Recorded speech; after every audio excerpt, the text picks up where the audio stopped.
Every night at exactly 2:13 a.m., the old piano in Bellwether Theatre played by itself. The janitor, Mr. Vale, was the first to hear it.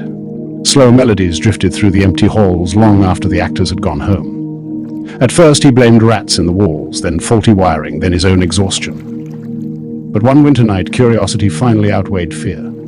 He followed the music to the stage. Moonlight spilled through the cracked ceiling, silvering the dust.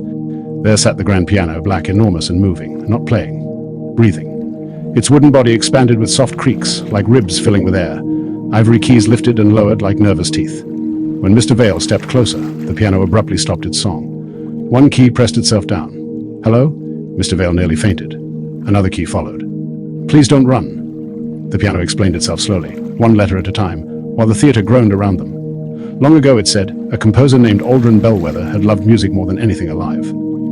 On the night the theatre burned in 1921, he refused to abandon his unfinished symphony. The roof collapsed before he could escape, but something remained. Not a ghost exactly, a memory. A heartbeat trapped inside spruce wood and iron strings. For decades, the living piano waited for someone patient enough to listen. After that night, Mr. Vale returned every evening. The piano told stories through music instead of words, crashing chords for storms at sea, delicate trills for childhood laughter, deep trembling notes for grief. Sometimes it sounded joyful, sometimes unbearably lonely.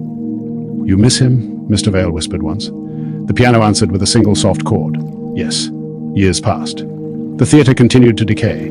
Rain leaked through the ceiling. Weeds crept across the velvet seats. Eventually, the city decided the building would be demolished. On the final night before destruction, Mr. Vale unlocked the theatre one last time. "I'm sorry," he told the piano. The keys did not move. Outside, demolition crews waited with machines that growled like monsters.